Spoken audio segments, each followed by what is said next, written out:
Sunday, everyone, and welcome to Unity of Kern County on this 12th day of December 2021.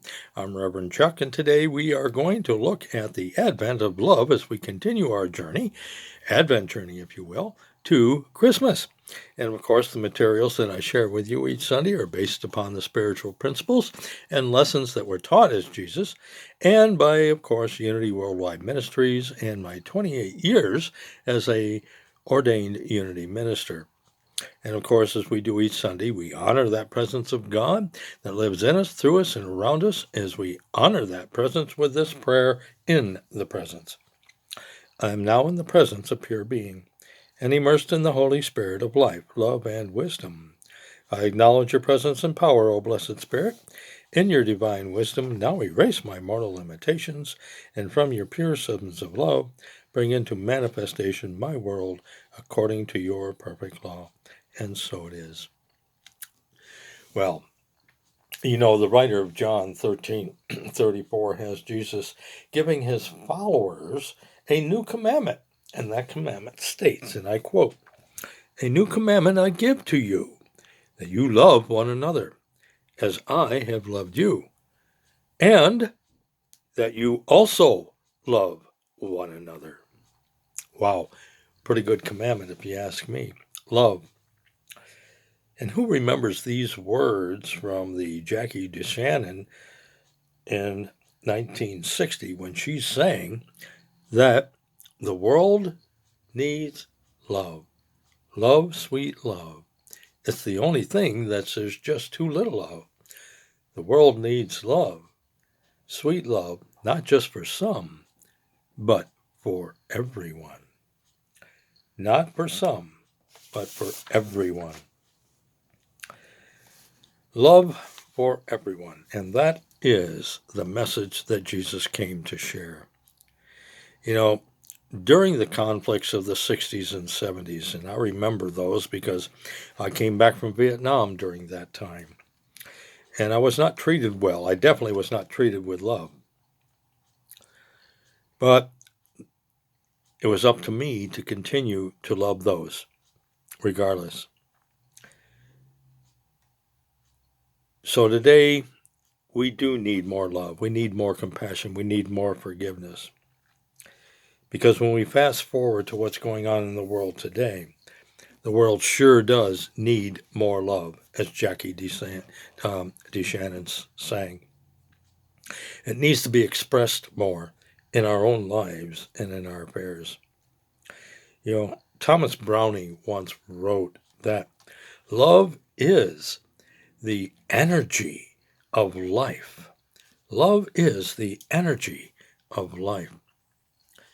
So in effect, it pretty much is summed up in this acronym that I created for love, LOVE, and that is it's life, omnipotent, value expressed. It's life's omnipotent value expressed. In other words, love is it. If we don't have it, everything else gets destroyed. Because when you stop and think about it, love is the essence of life. Without it, we've seen what happened. We see what happens with people. We know of people, maybe even individuals in our own lives, that through the lack of it have found themselves depressed in a valley of hopelessness, if you will, a darkness that just encompasses them, that there's nothing but pain and suffering, and even death at times, with individuals that have not been able to express the love that is theirs to express or to receive. We are the means to which we can bring that light and hope into the world. But do we do it? That's the question. St. Paul reminded the people of Corinth that, yes, it's okay. We have faith. We have hope. And yeah, love is there with it too. But you know what the greatest of all those three are? Love. Love is one of God's really given gifts. And it's given to us to use. Now, there's a story that I'm going to share with you. It's about a rabbi. and he's out for a stroll, and he meets the town soap maker. Okay? And so they walk together. And the soap maker turns to the rabbi and says, "What good is love, Rabbi? Look at all the trouble in the world, the misery in the world. And after thousands of years of teaching about love, goodness, truth, peace, what does it matter? All the prayers, all the sermons. If love is good and true, why should this be?" said the soap maker. And of course the rabbi said nothing, and they continued to walk. And as they did, they came upon a small child playing. And the rabbi said, "Look at that child over there.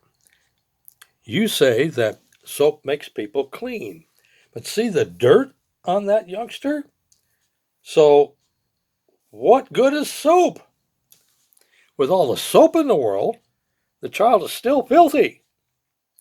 I wonder how effective soap is after all," he said to the soap maker. And of course the soap maker protested and said, "But Rabbi, soap can't do any good unless it's used." "Exactly," replied the rabbi. "So it is with love or any other one of God's gifts. It's ineffective unless we apply it and use it in our lives and to others." Quite a story. But it brings home a point that unless we utilize love, apply it in our lives, how can we expect the world to change? Well, here are 7 insights on what can happen when we allow love, and that's life's omnipotent value expressed, to be active in our lives and affairs. Insight number 1. It starts with loving yourself. I've known a lot of people that have not allowed themselves to love themselves because they don't think they're capable of it. That for some reason, they can't see themselves as being loving people. And that's not the truth. And the sorry state of affairs with that type of mindset is this: how can you give something of yourself if you don't see it within yourself? If you hide it from others? But when you're able to love, when you allow that activity, that energy, if you will, life's omnipotent value to be expressed in your life, it brings you to a place where everything feels effortless, that you're able to be yourself, that you're able to be unique and unafraid. And the things that you do and say are never done because they are forced upon you by someone else. But you find meaning and joy within and without needing to explain a simple thing, because love just is. 2. You find that there's a sense of respect, if you will, and acceptance towards others. Each person has their own space to grow, expand, to share even positive and negative experiences, because it's all part of their lessons, their journey, and their roles and their perspective relationships, if you will. Having this type of love gives you the ability to offer respect and accept it to others. And it also fosters unconditional love, where there is no judgment of right or wrong. And that is what's needed today. 3. When we have this type of love, empathy is expressed. And it's expressed towards others. And it becomes its own reward in doing so, because it helps the other person to move on and forward. It's about caring as much about the other's needs as it is about our own. When empathy is practiced and applied, trust becomes a foundation that builds upon that relationship that we have with others. For when the foundation of trust has been established through love, stability allows that love to foster loyalty so that we can embrace one another without fear of getting hurt, without fear of being used or manipulated or even abandoned. Instead, the relationship we have turns out to be all that we need because love is present. And that love helps to let us grow and to strengthen ourselves over time. 5. It has been said that love casts out fear. When love is allowed to cast out fears in our lives, healing of all hurts can now take place. When fear is replaced with love, the human ego, of course, has no place to go and does not contaminate the human condition. And in its place, we find that there is happiness and hope. And that's allowed to survive and to thrive as long as we understand that we are applying a loving and playful environment for it to grow stronger and more resilient. And in that way, our fears are abated. 6. Love in a relationship allows our communication with each other to be loving and supportive, attentive, if you will, listening, and of course, allowing understanding to take place.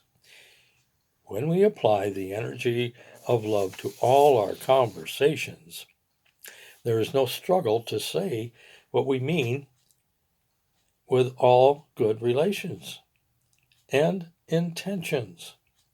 Because this type of communication helps us build those strong companionships, be strong relations. For it allows each person to share their secrets, their wishes, their hopes, their dreams, their aspirations without being judged. And finally, 7. Love is sacred and meaningful as it helps us to open our hearts and our minds, if you will, to another person. It creates a sacred space that allows the truth of who we are to find the strength and the fortitude to move forward, to work together to overcome all adversity, if you will. It is a love that loves for the sake of loving, frees for the sake of freeing, and forgives for the sake of forgiving. That is the sacredness of love. There's a poem that sums all these 7 things up. It's a very short poem, but it is a powerful poem. And it was written by Edward Markham. And so it reads, "He drew a circle that shut me out. Heretic, rebel, a thing to flout. But love and I had the wit to win. We drew a circle that took him in. We drew a circle that took him in." So until next week, I leave you with this affirmation. Through the Christ in me, my hope of glory, I am a living expression of God's gift of love in the world as I draw a circle to let them in. Well, I want to thank all of you for following me and for the financial support for Unity of Kern County. And just check out the lessons on YouTube. And of course, you can always contact me on Facebook Messenger or through my email if you wish. And that is revchuckunity@yahoo.com. And so until next week, just be good to yourself and to others, dear friends. God bless you.